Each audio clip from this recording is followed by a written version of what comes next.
There are many stories, notions, and theories about what could happen if the development of artificial intelligence goes wrong. But what if it goes right? In this condition, we would then have like full unemployment. There would be no economic work that humans would need to do. What if we develop superintelligence safely, govern it well, and make good use of it? Could we have unparalleled prosperity? These are some of the profound questions that today's esteemed guest, Nick Bostrom, has explored in his highly anticipated new book, Deep Utopia. Nick Bostrom is a professor at Oxford University, where he was the founding director of the Future of Humanity Institute. And so that then raises this question of what would give meaning and purpose to human existence in this condition where we didn't need to do anything. Also, the creator of many popular concepts and even memes in the memosphere, such as the simulation hypothesis and the so-called paperclip problem of AI alignment. He's an expert in computational neuroscience, artificial intelligence, and the leading expert in this field. So without further ado, let's dive deep into his beautiful utopia. And Nick, first of all, how are you doing today? Great, thanks. How are you? It's great to have you back on. As you know, on this tradition that we have on this podcast is to judge books by their covers. So that means we're going to go through the book and this wonderful new book, which I read and listened to using tools that we discussed. But I actually want to do something I've never done before, Nick. If you'll humor me, I want to judge a press release by the press release. So I got this press release from your wonderful agency, Fortier. Shout out to Jessica over there, Jessica Pellion, and to your wonderful assistant, Emily. So it describes the book, and we're going to get into that, Deep Utopia, Life and Meaning in a Solved World. And then it says about Nick Bostrom. Nick Bostrom is a professor at Oxford University, where he heads the Future of Humanity Institute as founding director, most cited professional philosopher in the world, age 50 or under, and is the author of 200 publications. His writings have been translated into more than 30 languages, TED Talks, etc. He has been a guest on the Joe Rogan podcast, the Lex Friedman podcast, and Brian Keating's Into the Impossible podcast. Oh, yes. It's the best press release I've ever read. Unless they tailor it to every podcast host, if this is on Joe Schmo. We really hit the bullseye on that one. Okay. So you get all the points for that. So Nick, we are going to judge the book by its cover now. This is this book, in addition to being really provocative, intriguing, wonderful to read, is also beautifully published and bound. I wasn't familiar with the publisher, Idea Press Publishing, but it's a sturdy book. It's a dense book. And I want you to take us through three things: the title, the subtitle and art, and also this art, this provocative pig and wolf. And what role do they play in this wonderful new book? Well, yeah. Where do you want to start? The title is, I guess, sort of self-explanatory, but the deep there means it's kind of a different question I'm trying to ask and explore than the question traditionally associated with the term utopia. Often the term has been used for people who come up with some scheme for how society should be organized, some system of governance or gender relations or culture or some economic vision. But those are not really at all the questions for this book. This book instead explores what happens if we truly succeed with AI and everything else and end up in this condition of what I call a solved world, where all sort of practical needs can be catered to by robots or super intelligent AIs, etc. So it's much more a book about our fundamental values than it is about the practicalities of how to organize human society. The subtitle, I guess, just clarifies that a little bit, maybe. The illustration there, I actually made the cover myself, and it at one point there was a survey of different earlier designs as well, and people were voting. And I actually didn't go with the one that received the largest number of votes, because in the end I felt this cover more expressed the spirit of the book, which, to be fair to the people who voted, they at that point the book wasn't available, so it would be hard to see. Like if you just see a snowman, like a weird cover for a book like about philosophy and stuff. So I think I had the advantage of knowing what the book was about. But yeah, I felt it expressed. It has a sort of playful spirit, and the snowman somehow seemed expressive of that. And there's a mitten, and then there's the wolf and the hog and the fox, actually. It's Fyodor the fox. So he makes an appearance inside. It has these three different distinct elements that are at interplay with one another. So there's this fictionalized version of a Professor Bostrom who's giving a series of lectures. So that's element one, the actual content of those lectures. There are assigned readings that this professor character gives to the people attending the lectures. And so one of those assigned readings is this story, the epistles of Fyodor the fox and his friend Pignolius, which is the pig character there. And then the third element are dialogues, conversations between some of the people who are attending these lectures, and they go off afterwards and continue to discuss various questions and kind of poke fun at what they've heard, etc. So yeah, but the pig and the fox are from that the epistles of Fyodor the fox reading. Well, I want to start off with the first real question of the day by naming a couple of utopias. And the first one is in my home state of New York, my original home state. I'm in California now, but the Oneida community, a socialist community in upstate New York, practiced complex marriage where all members were considered married to each other. While initially successful, it eventually collapsed due to internal power struggles and scandals. The Soviet Union's communist utopia, a Bolshevik revolution, aimed to create a classless communist utopia. Instead, it created decades of authoritarian rule. Jonestown cult, 1955 to 1978. It led to the largest mass suicide murder of 900 people up until 9/11. And last but not least, the Biosphere 2 experiment, create a self-sustaining miniature replica of the Earth's ecosystem in Arizona, but it was plagued by infighting, oxygen depletion, and the inability to fully replicate natural systems, ultimately failing to achieve its utopian goals. Nick, what is your, based upon prior, so if we just had Bayesian reasoning, what would you expect the probability of getting to an artificially induced deep utopia, given that the natural stupidity of humans seems to have precluded it heretofore? Yeah, I mean, if we can avoid failure by oxygen depletion, at least, I think that would be... I think certainly the track record of utopian visions has been poor. It depends a little on what you count. I mean, in some sense, you could regard the United States of America as a kind of utopian experiment in we're going to have this democratic constitutional thing. Everybody's got to be free and have these liberties. But I think, so depending on how exactly your definition of utopia, your reference class might include some more successful and a lot of less successful instances. What's been bad is not so much trying to imagine a better way for things to be. I think that has been an inspiration for many people to work towards reform and improvement. But the idea that you could have a blueprint that somebody has figured out, and especially if the idea is then that needs to be coercively imposed on unwilling people, that has, I think, invariably led to bad outcomes, ranging from kind of unattractive all the way to sort of genocidal. It's interesting if we see, say, fictional attempts. There are a lot more dystopias than utopias. I mean, if most people could probably rattle off a number of dystopia, like Brave New World, 1984, The Handmaid's Tale, the average person might not be able to name a single utopia. And even of the ones that have been made, if you actually read them, you probably wouldn't actually want to live there. They often tend to turn up to saccharine or sort of cloying or some monoculture that maybe some of them would be fun to visit for a weekend, but you wouldn't sort of want to permanently move in.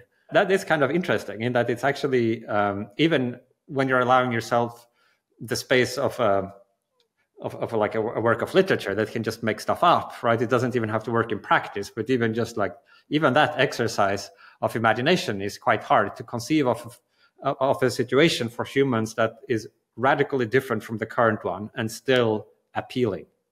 It's easy to imagine small tweaks to the current condition. Suppose everything is exactly the same, except we eliminate childhood leukemia. That seems great.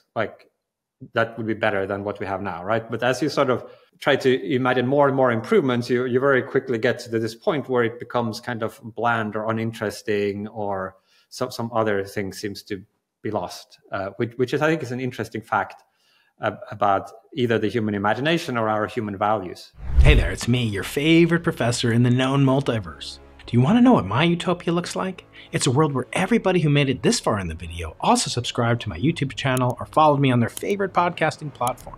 Jokes aside, it really does help me out. And right now, only about 50% of you who are enjoying great guests like Nick Bostrom, Sam Harris, the late great Dan Dennett, and others are actually subscribed and engaging with the content. So please help me out. It does tremendous good deed for me to get me deeper dives with some of the most brilliant interviews on the planet.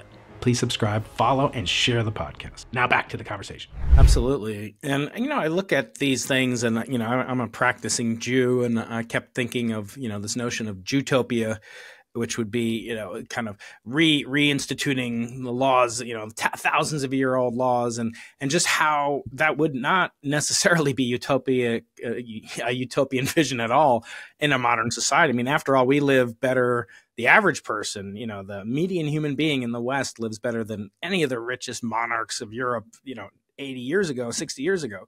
So the incentive is almost nothing to try to perturb from where we are right now. And yet there's always seems to be this desire that, there will be some future. This time is different. We can make the utopia in various images.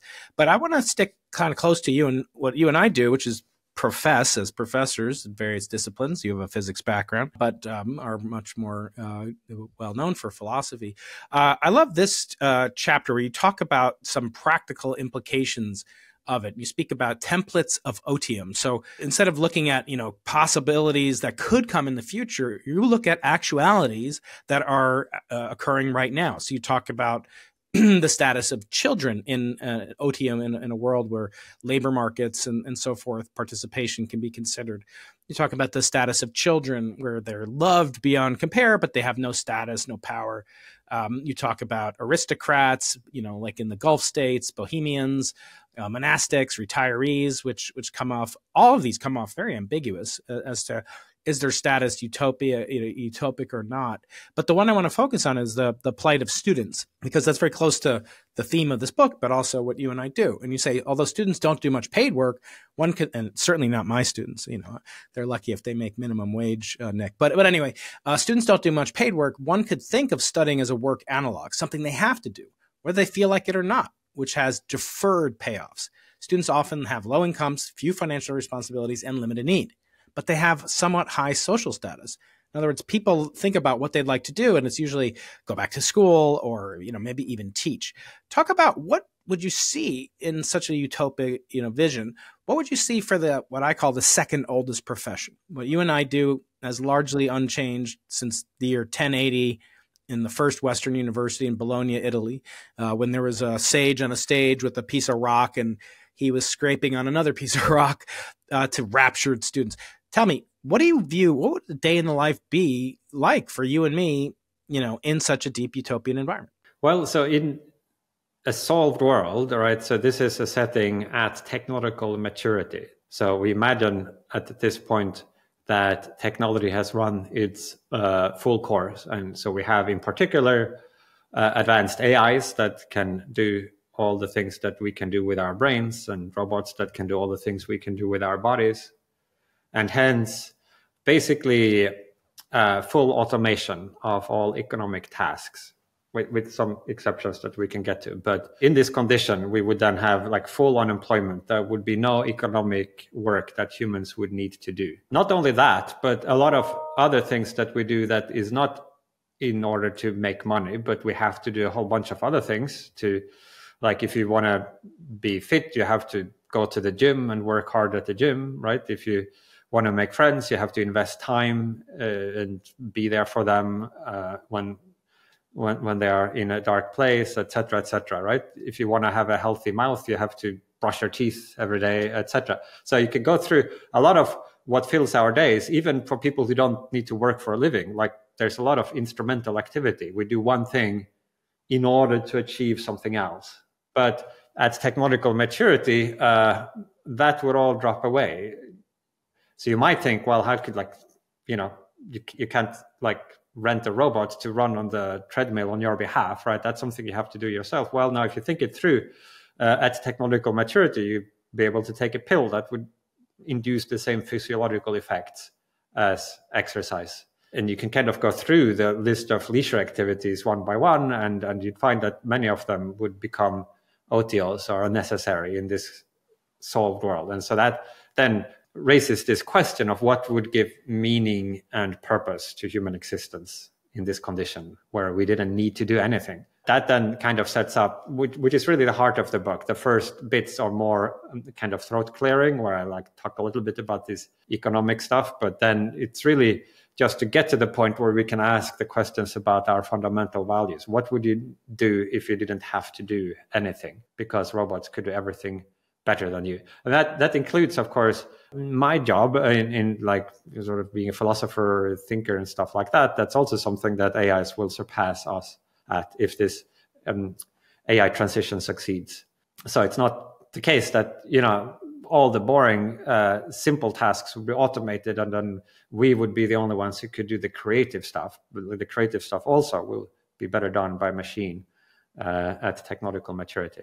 Is superintelligence a prerequisite for technological maturity? Yeah, it would be included in the affordances at technological maturity. It's kind of the definition of the concept would be a condition in which all those technologies that we know to be physically possible and for which there is some possible pathway from where we are now to there have been developed, or at least some close enough approximation of that. And certainly, I think greater than human artificial intelligence is one such possible technology. So it would be included in that mix.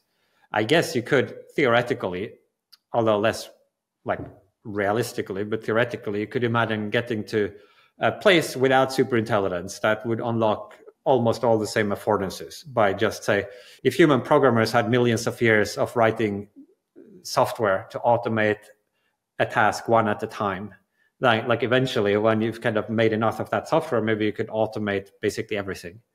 And so you could maybe achieve the same end result without having this general purpose machine intelligence to do it. Now, I think it's much more realistic that we will get there much faster through first creating powerful AIs that can then figure out how to do all the rest.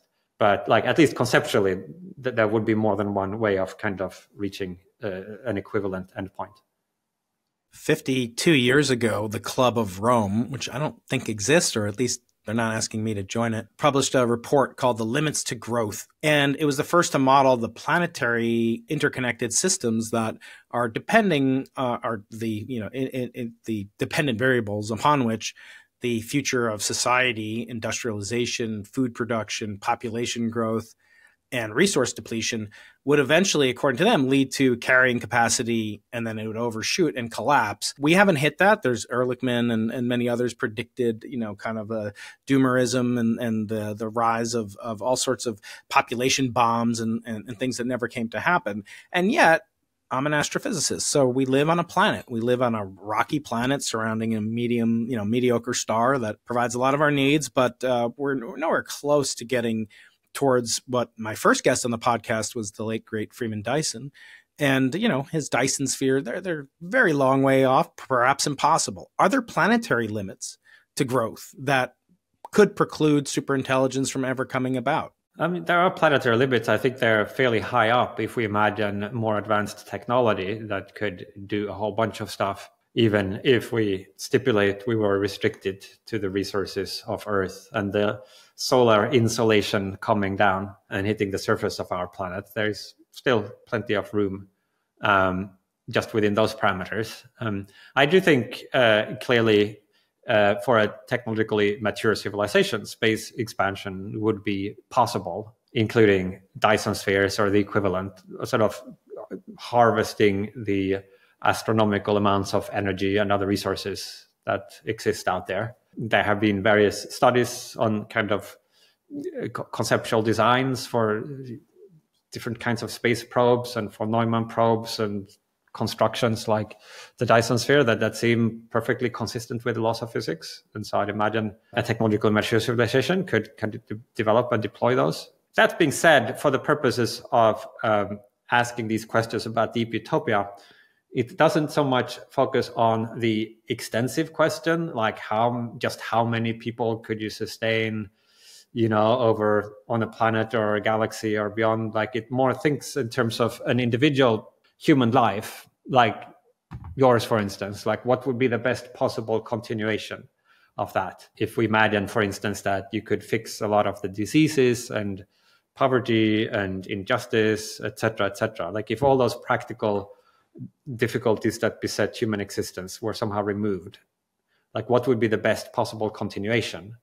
And in particular, what would that continuation look like as we move beyond the normal span of a human life? Like if you could live for not just 70 years or 80 years, but if you could continue to flourish and maybe develop more beyond that, like what kinds of life trajectories would be possible, and which ones of those would be best, and how could they intersect with other human life trajectories, and maybe life trajectories of digital minds and other creatures, uplifted animals perhaps as well. And so to some extent, kind of the internal question of what are the best possible lives and small communities can be separated from the question of just how many billions or trillions of humans could there be, or how many human planetary civilizations could we establish through the universe. There's one little handout that addresses that in the book, like there are 2 pages on that or something, but it's not kind of the core. I want to turn next to the notion of superintelligence, and a lot has changed. It's just incredible to imagine our first conversation took place in August of 2022. And since then, just an incredible explosion in AI, consumer facing, and even full lift, commercial grade. But even in the realm of, what I practice and beyond just machine learning, just in quotes, which has been around for forever, but all the way up into, utilizing AI as a research tool, if not for constructing new laws of physics. So as I spoke about in that first interview, this guy here, Albert Einstein, part-time philosopher, but he said the happiest thought he ever had is if he was in free fall, he'd experience no gravitational field. And I pointed out to you that I couldn't conceive of how silicon or quantum, version of Einstein could experience a happy thought. What does that even mean to a computer or a digital in silico version of a conscious mind? And 2, what would it be like to visualize something if it's not embodied in some sort of sensory package? Not just with accelerometers. Obviously, it can do that in any modern car. So what would you think? I posit that the real Turing test is when AIs can come up with new laws of physics, which to my knowledge is not even remotely close to being done. So what would you say is the sine qua non of when you will think we've broached that Rubicon and truly obtained AGI? Yeah, I mean, I think the criterion of discovering new laws of physics would rule out a lot of humans from counting as well as generally intelligent, right? It's like a small sliver of humans who have ever either actually found a new law of physics or who were like realistically on the path there. So aside from some little group of theoretical physicists, so I think that would be too high a bar. I mean, it would obviously be a higher level of AGI if the AI could also do that. But I think even somewhere short of that, you could still have something that I think ought to count. That's ultimately a verbal question, right? Like you could define the word to mean whatever. Yeah, I am obviously very impressed with what AI has been achieving over the last few years. Like it's, it might be now that we are kind of in the early stages of an intelligence explosion, and the coming years will tell. So we might be, I mean, in fact, like when I was writing this book, I was at some point, I mean, it took a long time to write it, and I was worrying that it would arrive after the singularity. So I think at least mission accomplished in getting it out before the singularity, and ideally with enough time so that people could like read it as well before our efforts become redundant. Yeah, no, I think this is one reason for, I mean, I think you could read the book just if you wanted to, like as a purely theoretical exploration. Like philosophers like to construct thought experiments, and it's a way of thinking about human values and their basic constituencies.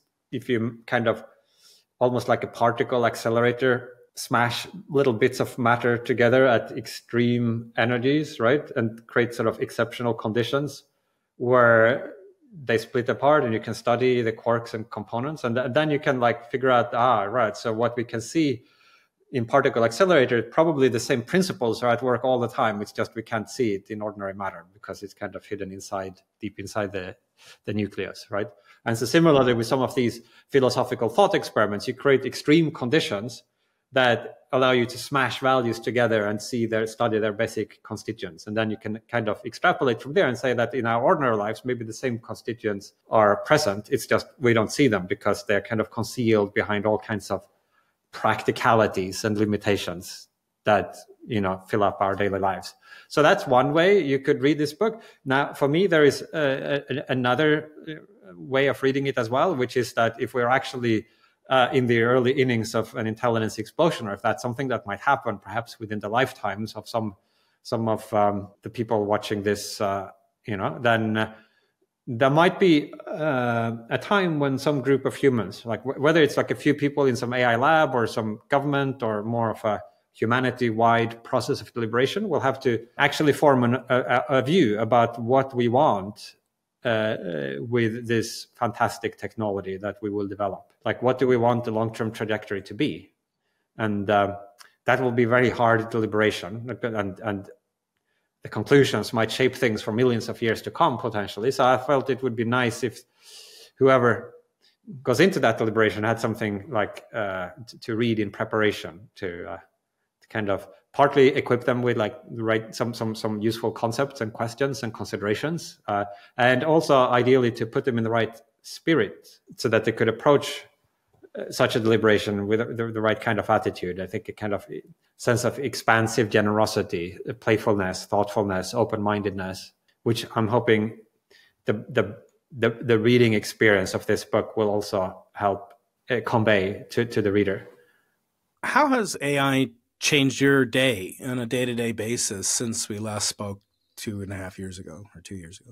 It hasn't really. I mean, I do sometimes use these LLMs, but for small little tasks here and there, not enough to really change my day so far. A lot of what I'm doing, you can't really just prompt an LLM to do it with the current capability levels.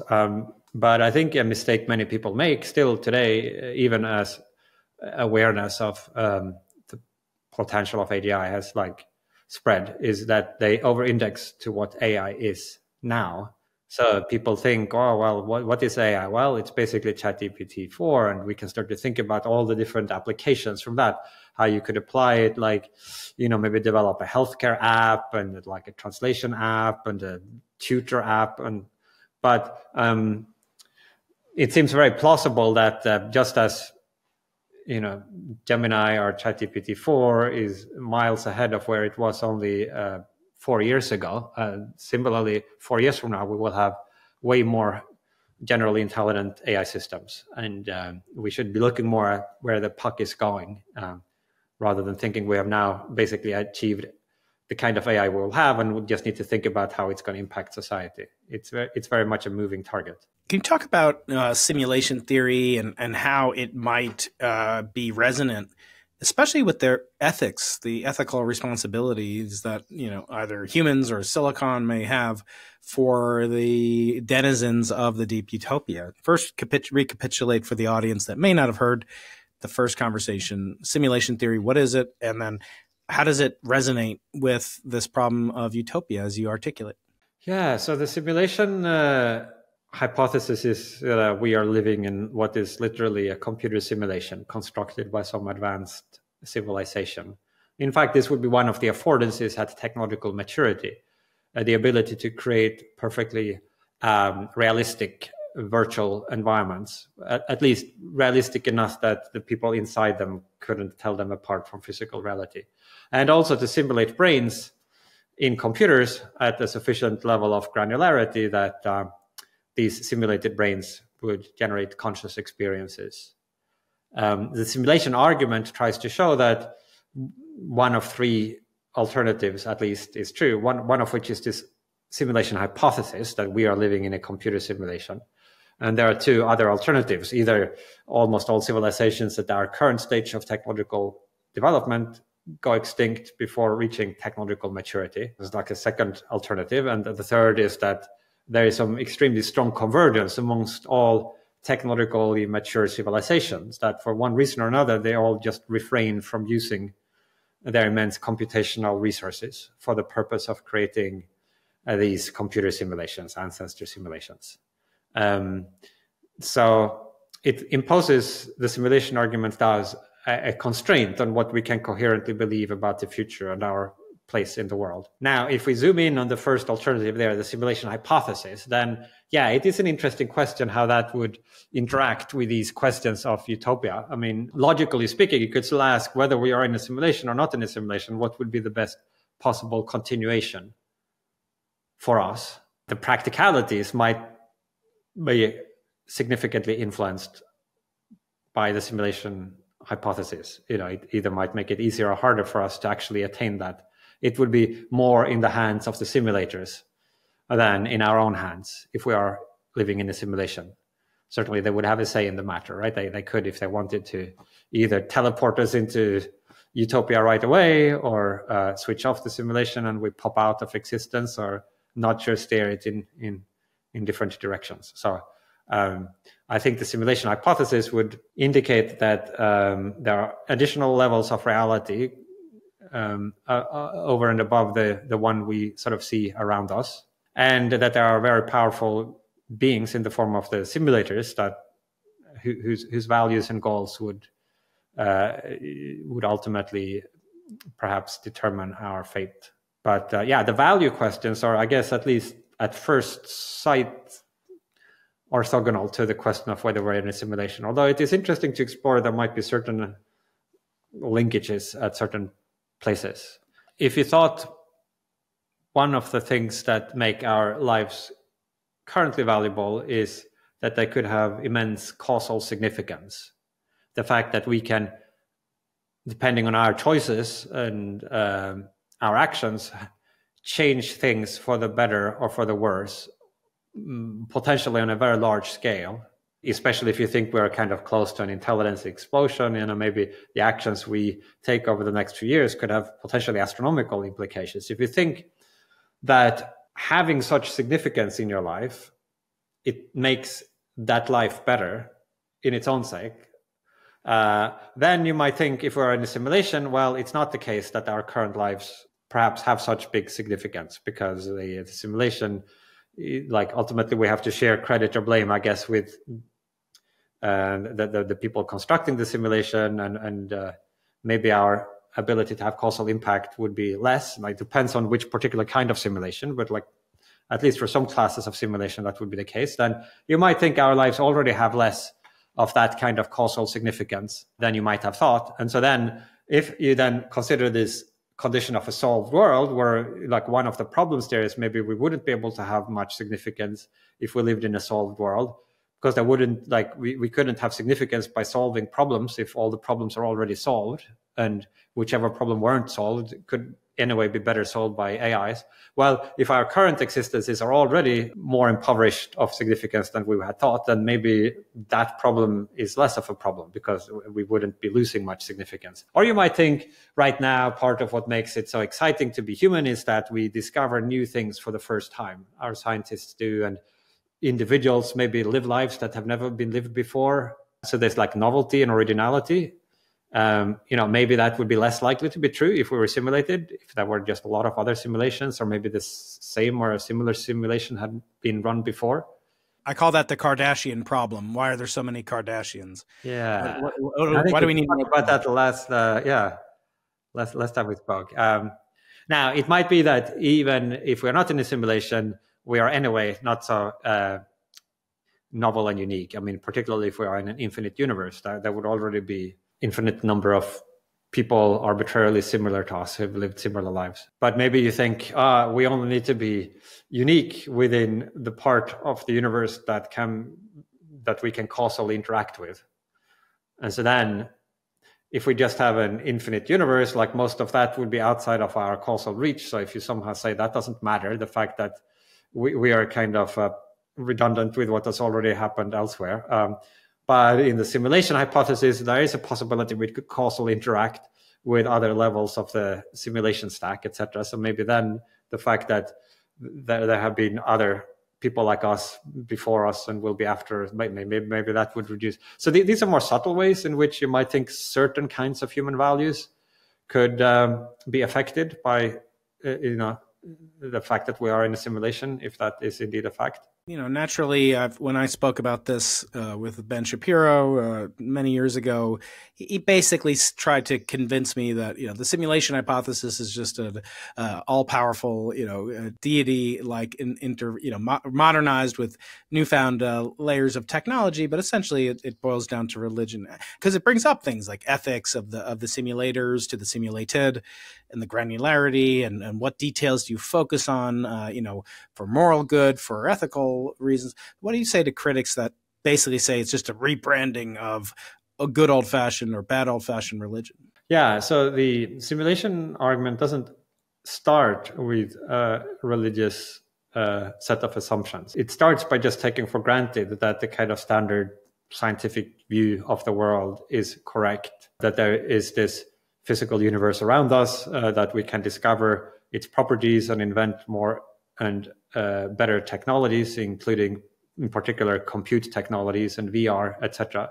And then from that assumption, thinking through what kind of technologies that means we would eventually develop if we succeed at attaining technological maturity.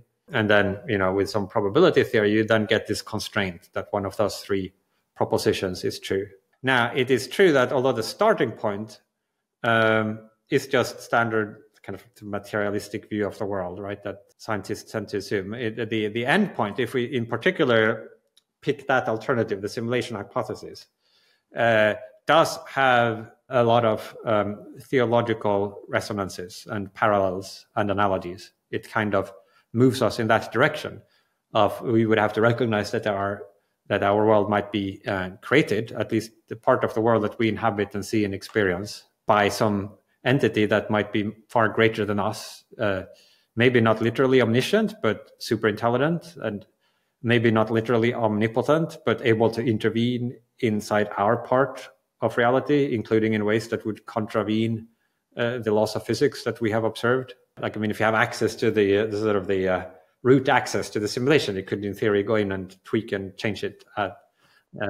So that, I guess, kind of takes you some ways towards some traditional theological conceptions, where you could kind of compare our relation with the hypothetical simulators to how our relations with gods have been conceived, but with big differences as well. Like the simulation hypothesis doesn't assume the gods would be literally infinite. And so they are kind of, I think, logically speaking, orthogonal, that you could have like a simulation argument without a theological God, or with it. There's no particular reason why you couldn't have, say, a Christian God creating a universe within which there are creatures like humans who eventually develop some clever technology where they could create little virtual worlds inside those computers, etc. Like that could all be consistent. It doesn't really answer or try to answer any of those questions, but there are kind of interesting structural parallels. I guess the thing that comes up when I think about this is,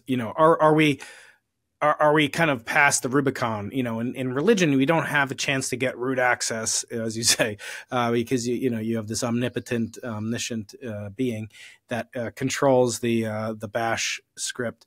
But do you think we're past the point of being able to control AI alignment? You've spoken about that a lot. Or have we reached the great filter, in a sense of, or are we coming to it, or have we passed it when it comes to AI alignment, values alignment problem? With respect to AI alignment, the jury is out still, right? We haven't yet developed the kind of AI for which having scalable methods of AI alignment is necessary to avoid existential catastrophe. So far, the AIs we have, we're starting to have various kinds of impacts, but they don't yet pose any threats to the survival of the human species or any risk, it seems, of kind of permanently destroying our future. But the AI systems will become more powerful, and I think we might soon need to have scalable methods of AI control. By contrast, in 2014, this was when my previous book came out, Superintelligence. which tried to draw attention to this alignment problem. Back then, it was completely ignored by academia, and generally kind of people were dismissing it as like science fiction or futurism. But there's been a big shift since then. So now it's become very mainstream. All the frontier AI labs, Anthropic, OpenAI, Google DeepMind, have research teams now working on trying to develop solutions to this. And some of the smartest young people I know are going into this field of AI alignment. But we still, I think, don't have a solution that we could be confident would work, even if you scaled up the kind of capability of the underlying AI systems to arbitrary levels. But a lot of ongoing work on exactly that. So hopefully we will figure it out. But we don't know exactly yet just how hard that problem will turn out to be. Hey, it's me again, Professor Brian Keating, with a quick request that you join my Monday Magic mailing list, where I share conversations and deeper thoughts in the deep dives into deep utopias like this. Every week I send you something about the universe that you haven't thought about before. And you'll even get a special chance to win a meteorite, a piece of space schmutz, a real meteorite, 4 billion years old plus. You get all the information about it. And for your chance to win, go to briankeating.com/list. And if you're a college student, professor, postdoc, engineer, whatever, you're guaranteed to win one. Go to briankeating.com/edu for those of you who have a .edu email address in the United States of America. Don't miss out. Now, let's get back to the episode. So one of the things the human mind is very difficult, has difficulty with is, judging exponential trends. We tend to think linearly, and that extrapolation is essentially linear regression that we're evolved to do. Exponential behaviors and technologies they sneak up on you, as it said, gradually and then suddenly. But you do see, punctuated points of equilibrium where there'll be some new technology, and it'll be adopted by a very, very, minute few, maybe the aristocrats, as you speak about in the book. Could you have a deep utopia without first having a shallow utopia, a two-tiered or multi-tiered, situation where there's utopia for me, but not for thee?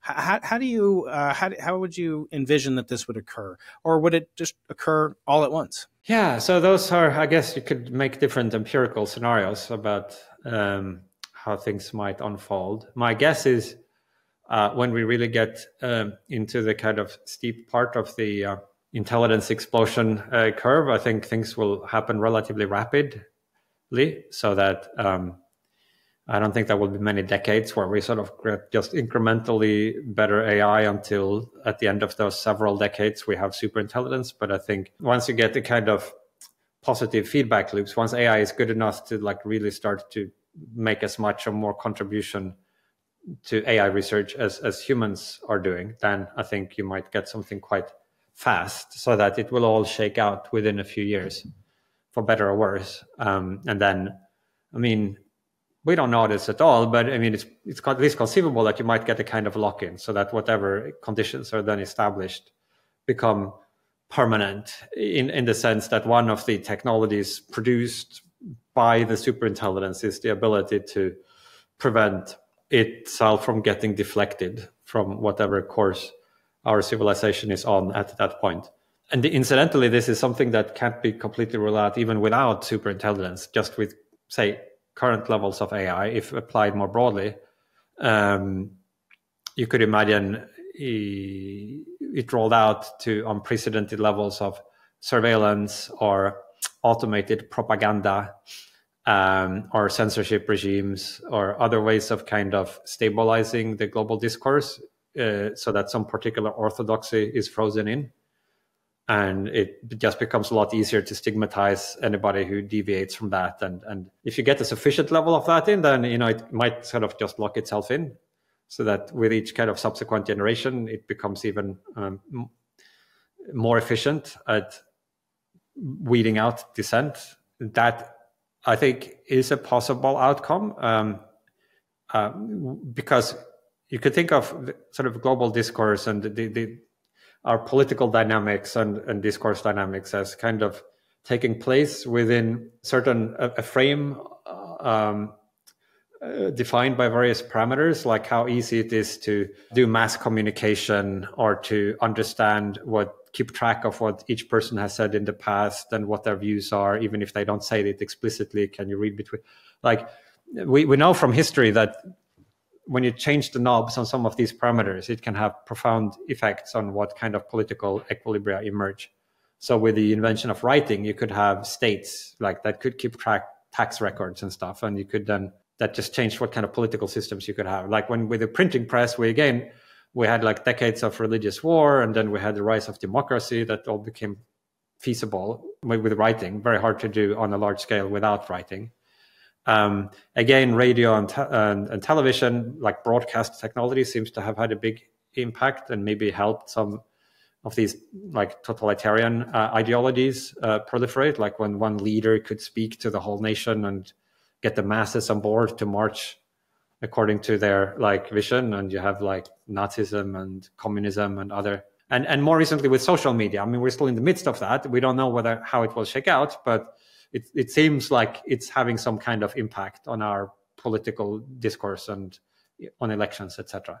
And so now we're introducing a new element. Like up until now, it has been possible for a few decades to, let's say, record everybody's phone calls and text messages. But then what do you do with all of that information? Like if you have to have a human analyst kind of reading through all the little boring text messages everybody has ever sent, like you can't really do that much except target specific people of interest. But with current LLMs, you could imagine just having them read through every single scrap that anybody has written and create a very detailed profile with sentiment analysis, figuring out exactly what are they really thinking of their current regime.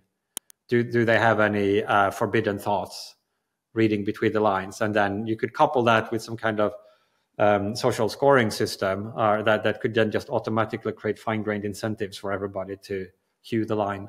That will take some years to roll that out, but if it seems now within the kind of technological envelope. Our ignorance also means we can't rule out good outcomes. You might think the ability to more easily find information and form richer, more contextualized opinions about various topics and people, as opposed to just what somebody's putting out in their PR statement. Like now you can find much more, like they could imagine that allows kind of human civilization to gradually self-correct into a more sensible and sane level of functioning, where we start to be able to become more aware of the way it's currently dysfunctional, and some system where ideas for improving that could kind of more easily get support. And we might then kind of spiral into like a much healthier dynamic. Both of those, I think, are possible insofar as we can tell, because we don't have the kind of predictive social science that can allow us to anticipate what happens if you change these parameters. So we'll,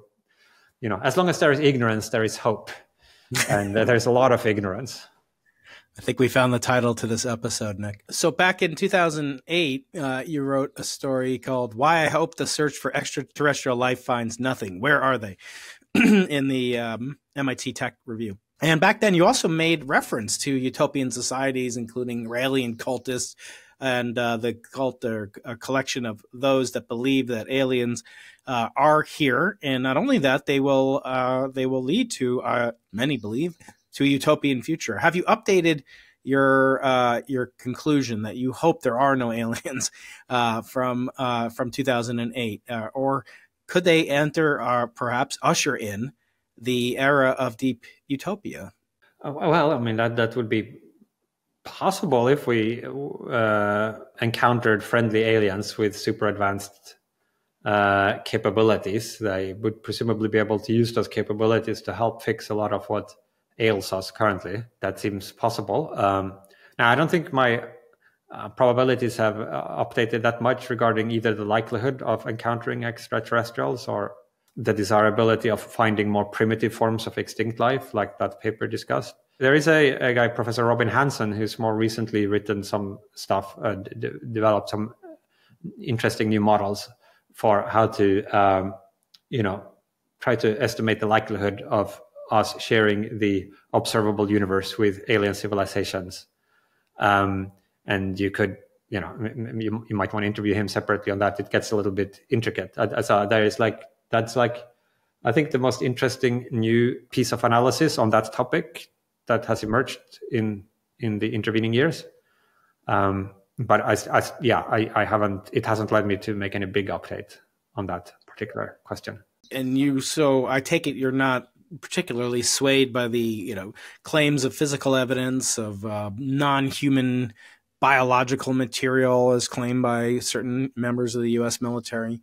Those haven't swayed you in the past 2 years since we've spoken, that actually the aliens do exist? No, I'm skeptical of that. Like that said, I haven't actually looked at any detail about the specifics on that, so I don't feel particularly competent to opine on it, but I'm skeptical. Well, in the last few minutes that we have left in the hour, I want to ask you some questions posed by my audience, and I want to remind the audience, you can always ask me questions for my guests on Twitter or on YouTube or Instagram. I'm Dr. Brian Keating, Dr. Brian Keating at all of those. And if you have a .edu email address, as Nick does, or he has a version of it, you're eligible to win for a limited time a sample of alien material, extraterrestrial material. This is a chunk of the 4 billion year old solar system, a meteorite, a real genuine meteorite, and along with some data sheets about it and some ways you can watch meteor showers and learn more about meteorites. If you go to briankeating.com/edu, if you have an edu email address. Otherwise, you can take your chances at briankeating.com, and I give away one of those to a non-student or non-faculty member every month as well. Okay, so Nick, a few more minutes to answer questions. First one comes from Michael Wessel, who asks, were you, Nick, aware of the 1964 book Simulacron 3 by Daniel F. Galoui? And if so, what are the main differentiating ideas between your simulation hypothesis and his? Not aware of it. Okay.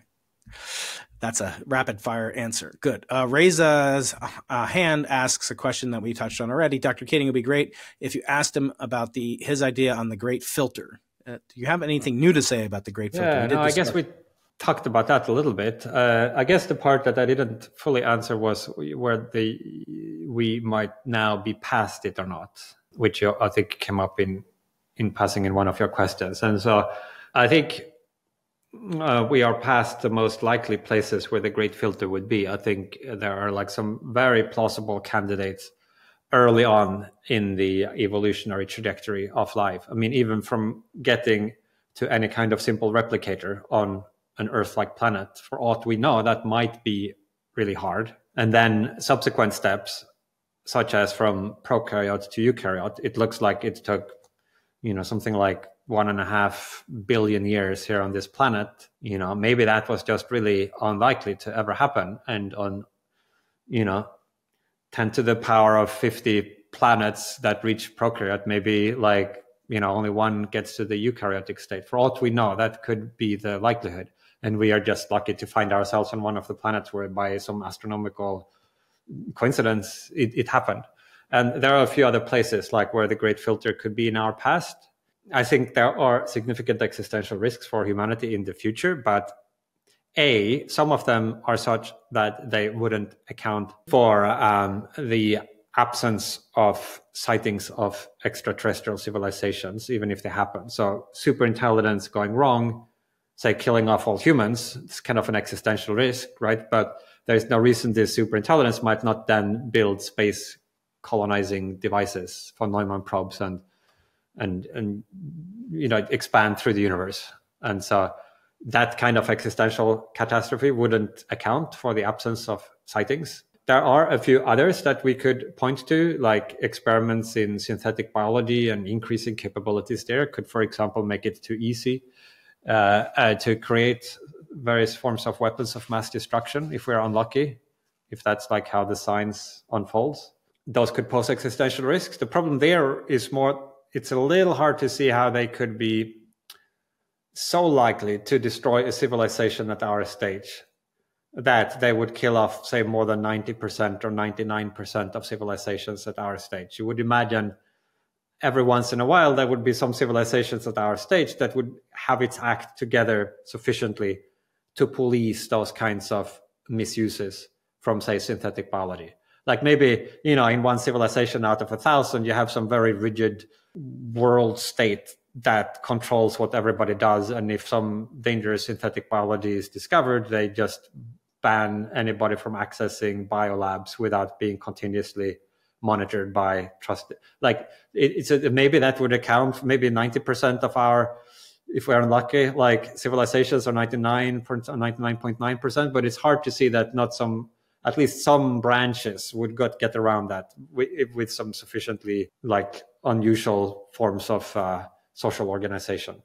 So for something to be a great filter, it wouldn't be enough that it kind of called 90% or 99% of all life trajectories that reached it, right? You really need something that maybe doesn't even let through more than like 1 in a billion or something like that.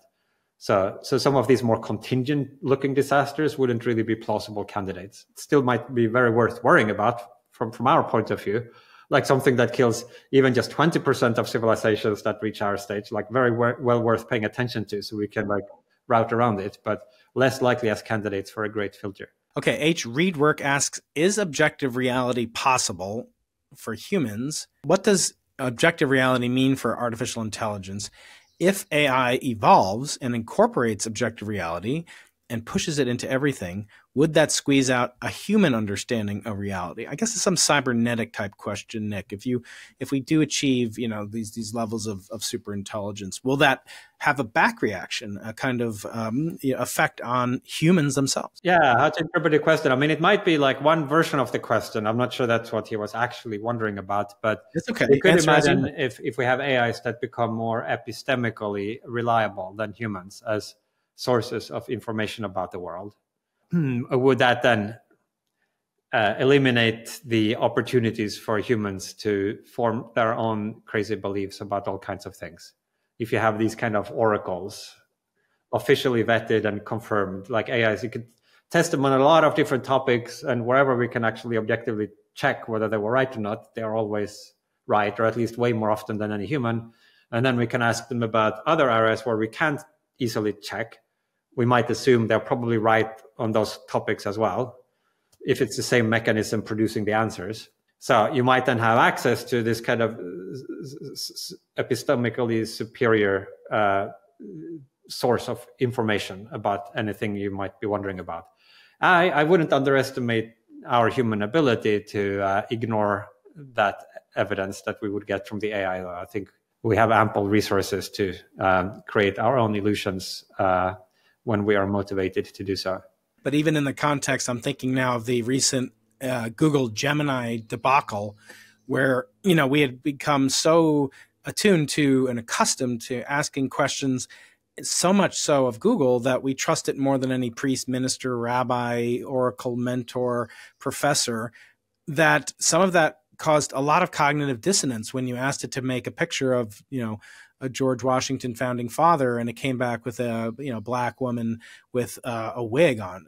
So do you think that, I guess to take the question a little bit further than my audience member is asking, I find myself speaking differently, at least to AI, and I know what kind of prompts will get me bad responses or responses that are stilted or cloying, as you said before.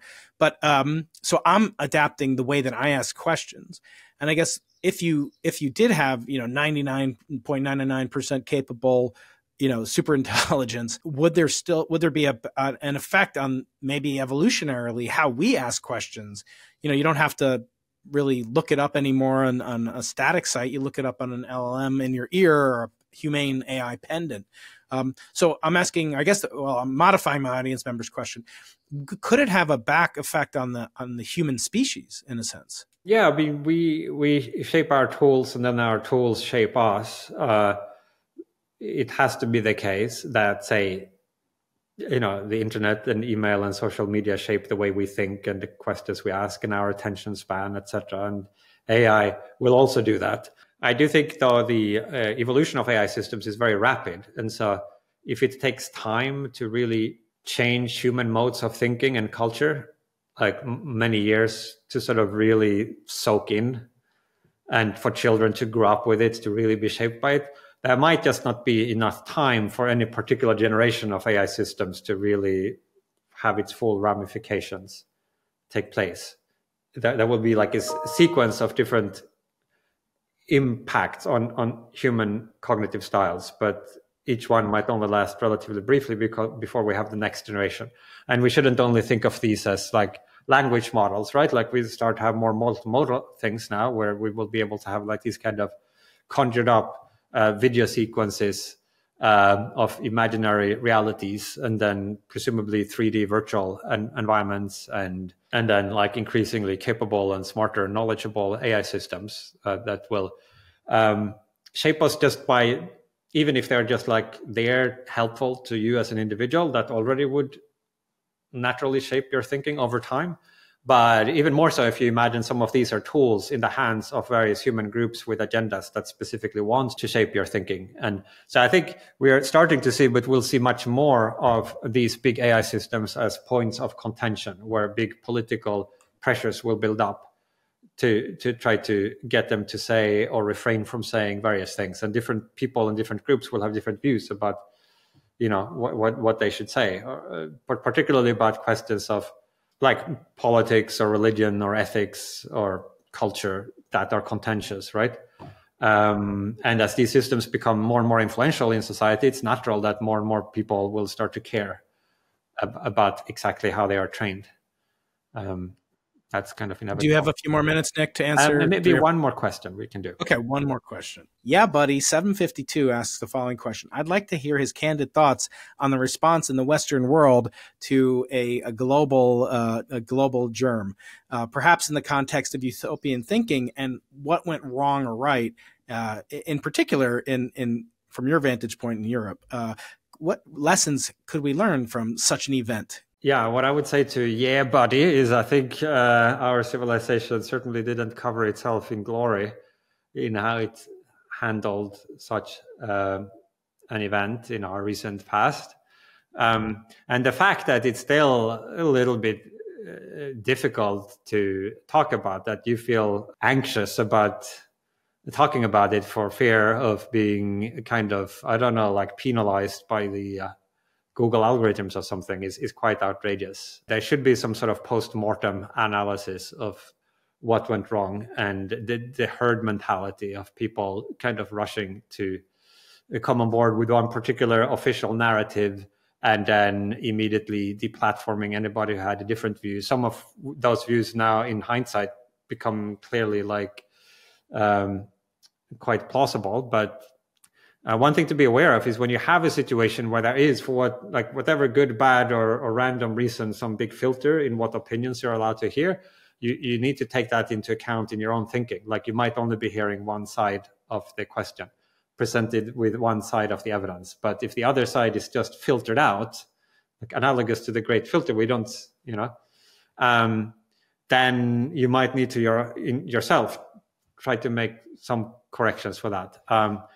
So yeah, there are so many different lessons that could be learned from these recent episodes of the global public health landscape, but we don't really seem minded to learn any of them. But it's like an amazingly big disaster with very little effort to try to prevent it from reoccurring.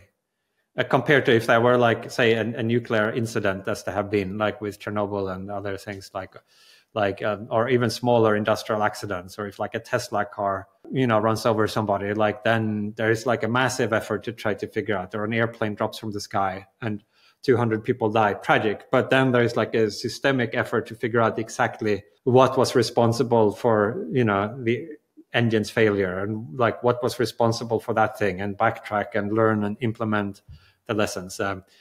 We don't seem to have had any similar learning experience from this recent event. Well, one thing I've learned a lot is how enjoyable and hilarious and delightful your writing is. I already knew that, but certainly Deep Utopia is no exception. And Nick, I hope we meet in person, before the singularity, or before 2029, according to our upcoming guest Ray Kurzweil.